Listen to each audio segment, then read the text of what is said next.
Okay, y'all. Down there's the creek bottom. See the bridge. Major Creek runs for, I don't know, 20 miles through here before it empties into a bigger creek and goes to the river. We talked about creeks. Let's talk about these fields and things that surround these creeks. Because that's the next place you look, and actually it's the place most people look, probably. We'll talk about it. Be right back.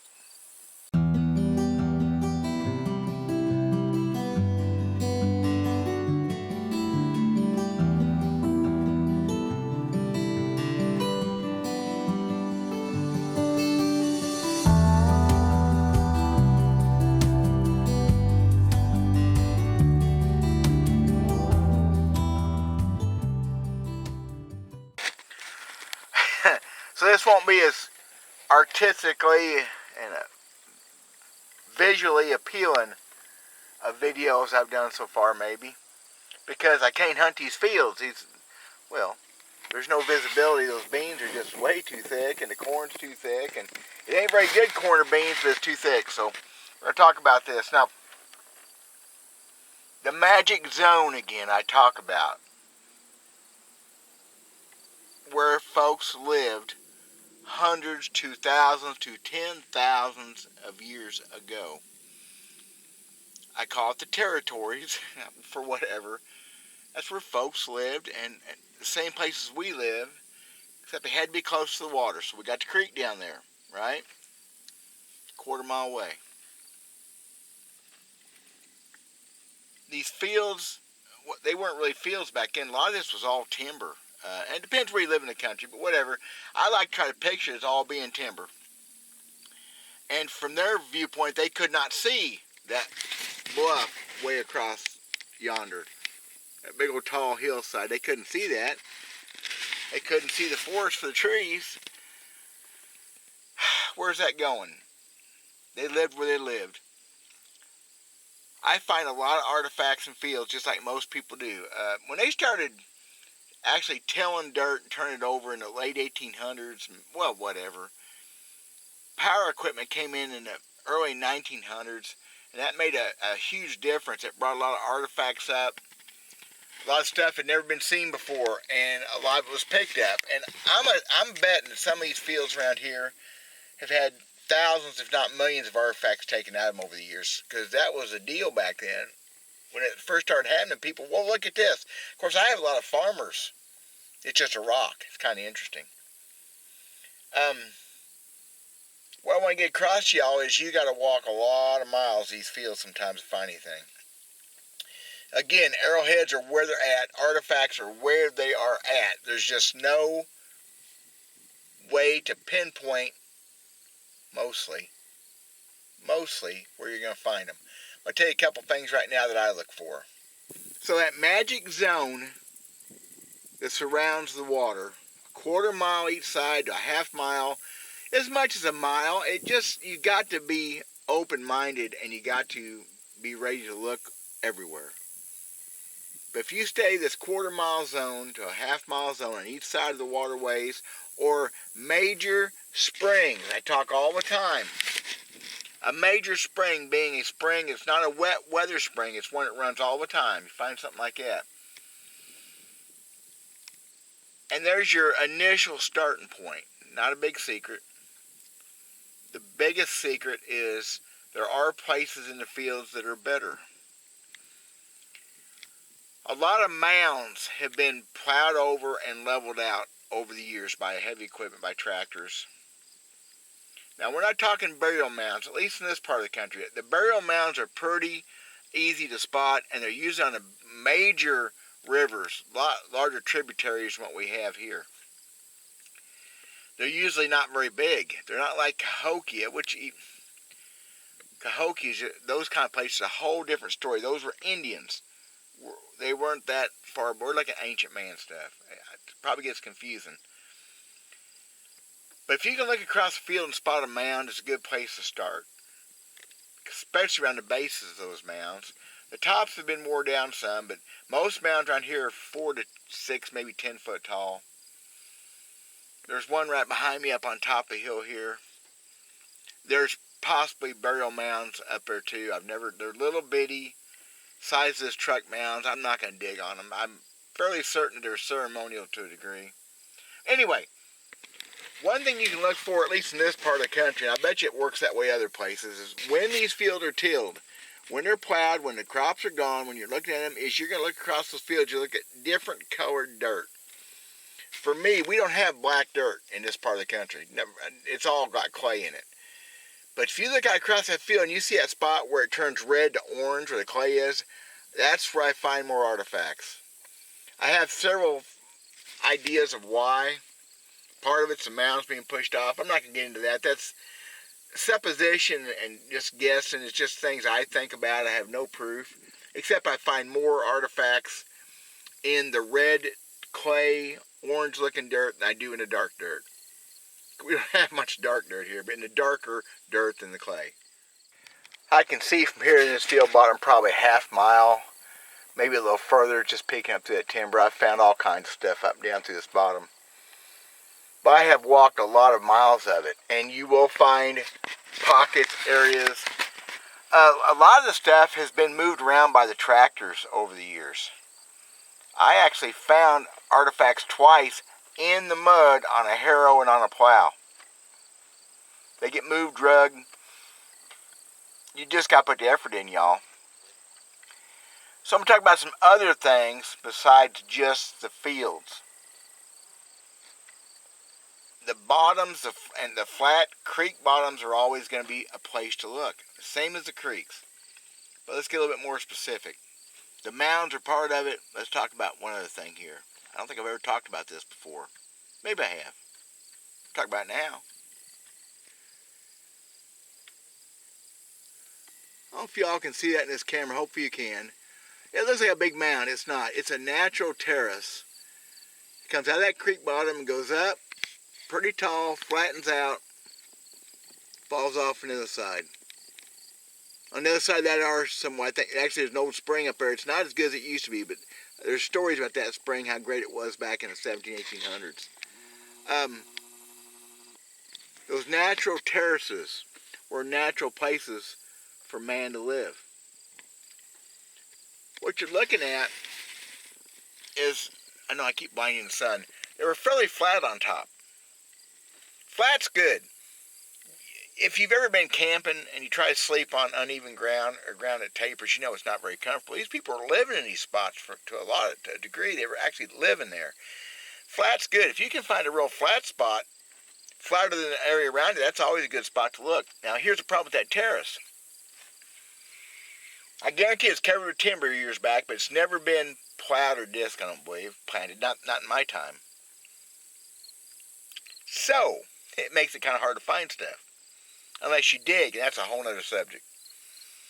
But if you can find a spot like that, flat, near a creek, above the water level a little bit, that's magic. Which is going to bring me back to my next point. The biggest magic of all, maybe, for me. So hard to film this, summertime, you can't see the dirt, you can't see things I'm talking about, but you can see at creek bottom, we're on the flat side, and the other side is a bluff, and some of it is almost straight down bluff. Tall hills that go up and then flatten out on top. To a degree. There's draws, there's hollers, some of it pretty steep, but there's also flat spots up on top. And y'all, if you can ever find a place on top of those bluffs that's been plowed, in other words, a cornfield on top of that bluff, that's the spot.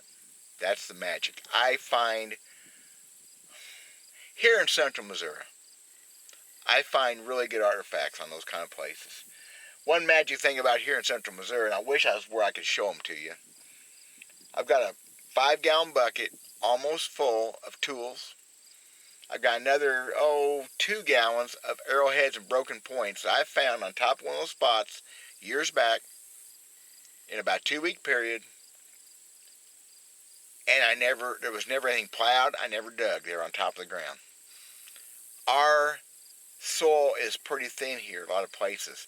a lot of rock, a lot of clay, but our hard pan, the beginning of life, the clay base, so nothing grew below or since in that one spot. A lot of times it's 6, 8, 9 inches deep here. Some places in the country it's 4, 8, 6, 8, 4 to 8, 10 foot deep. It's deeper, especially glacier type stuff. So a lot of points here gravitate to the surface or never made it below the surface to start with. Pretty magic. There's a place down like the Ozarks. It's gone now. It's hunted off. A guy, I don't know how many thousands of points he found top of this ridge above the Osage River and the creeks down there. I never did hunt that. There's always going to be something left to find, but there's no soil. It's all rock. So the stuff is still on top of the ground. It's covered by grass, weeds, leaves, trees, whatever. But this guy found his stuff buckets of beautiful stuff over the years, and it happens here too. It won't happen very many places in the country, maybe, but the Ozarks it does. We're in the northern Ozark Plateau. Real thin soil, solid rock. But if I had my druthers, I always say that, and when I can finally someday do a dig for my channel, it'll probably be on top of one of those bluffs. It won't be one of these bottoms. These bottoms, there's tons of stuff left, but they've been picked over. The easy stuff, when they used to plow these fields, that's the other thing too. They used to plow the fields. They used to turn them over. Nowadays, many times they don't turn them over at all. They just scratch the top, they drill it, and drop seed in behind. Part of soil deprivation, they worry about hurting the ground. I think it's kind of hoey. The government said, hey, try it this way. It's less money for the farmer.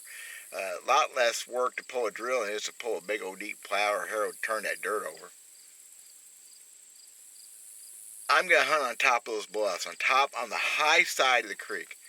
So if you're not going to dig, we'll talk about digging before I'm done with this. Couple more videos. And this is the last location video, except it's not. It's all about location. On top of the hills. Behind me, you can't see it, of course. It's probably, maybe a mile back there.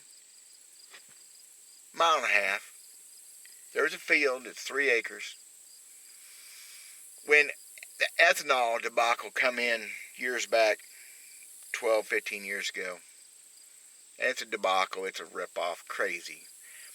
We had farmers around here started putting corn in places they never put corn in before, trying to make that extra money, which I can't blame them for that. And this farmer planted a 3-acre field up there. That's right over there, actually. And horrible for corn. It never gave him nothing. Oh my. The best 3 acres I've ever hunted. I don't know. In 3 years I took, I'm saying 400 or 500 artifacts off that. A lot of broke stuff, of course, but some really nice stuff. Third of a mile from the creek, on top of the bluff, the hill, and a flat spot. Wow. Pretty cool. That's the kind of places that are still not touched as much because everybody hunts these bottoms. So if you can find a place and get permission to hunt a tilled disc, whatever, planted field on top of those ridges, guys, that's where y'all want to be, in my opinion. And I bet you it's that way everywhere in the country. That can't just be here. It'd be at least through the south and southeast. That's the way it's got to be. Okay, this week's tip, y'all. Go in that field right there across the road. See that? What that is? Can you tell what that is from here? That is bare dirt. Now, that dirt is leading into the field, but that's where people have driven and tractors been running over it and stuff. And it's going to sound really silly. Anytime you're in the territories, this is very important. Very important. You're in the spot where ancient man lived. You look at bare dirt. Anytime dirt's been disturbed, power poles been put in fresh, fence work done, grader work down the edge of the roads, houses being built, houses being torn down, foundation work, drip edges off the roofs of these buildings where the water comes off the building and drips and hits the ground. Oh, found a bunch of stuff that way over the years. Right here behind me last year. Right up there in a video. disturbed dirt in the territories. Where a tractor turned around on the edge of a field. Where they've dug a ditch, where they've cleared out for a new bridge, like down here. Very, very important, because it brings your odds of finding something up quite a bit when they bring that dirt up. Disturbed dirt. Trees blown over, like I talked about in my last video on the creek. I saw one up here a little bit ago. I was looking for a place to shoot this video, and there's a root wad, trees blown over in the woods. I'm going to look at that. Oh, it's just full of rocks. Very good possibility where it's at on top of that ridge. It could have something in it. Disturbed dirt. Killer. I drive down the road and I'm looking, when I'm in that zone, a half mile or so from a creek, whatever. I like a quarter mile better. I'm looking for places where that dirt's been disturbed, turned over, built up, messed with, plowed up, tore up, churned up. That's where I'm going to look. That's my tip. It's a great tip. Drip edges, huh? Yeah. Don't forget that drip edge underneath those barns, outbuildings, tool sheds, pole barns, whatever. I have found artifacts and arrowheads where cows have walked through mud on a pond dam. Sunk in 6 inches and pulled an artifact up. Disturbed dirt. So nothing earth breaking, ground shattering, ground breaking, earth shattering. Nothing special. You got to hoof the miles. You got to do a lot of looking. This field right here behind me, right here, I have never found an artifact. It was disturbed by man in the 40s, and I thought it was a mound. I found pieces and debitage, but never found a whole artifact. This one here, I found one point ever on this side of this road. Basically, same field, but one broken one. But I go back in a quarter mile to a third of a mile, and I found a bunch of stuff. Even I did a video, 2 years ago, last year? We found some really cool stuff, found some points, broken points, and found some neat tools. My buddy found 2 ads within 15 inches of each other. Pretty awesome. They're where they're at. You got to spend the time looking. I'd hunt high before I'd hunt low if I had my chance. I'm going to hunt everywhere, though, because they are where they're at. And I'm telling you right now, within sight of me, and I can see I can see a mile that way, the top of the ridge, there's 5,000 points right here. 5,000 points on top of that ridge. They're there. They're there. And it's probably not the best spot. We'll talk about that next video, about locations one more time, about the rivers and the creeks. I got one more thing to talk about. I'm going to do that next video. And we're going to talk about digging, and we're going to talk about some points themselves, types of points, the peoples, my theories, some things are backed up, some things I'm just guessing on. And I'll see if I can come up with something more interesting than just sitting in the truck talking about fields. Thanks for watching, y'all. God bless. We'll talk at you soon enough.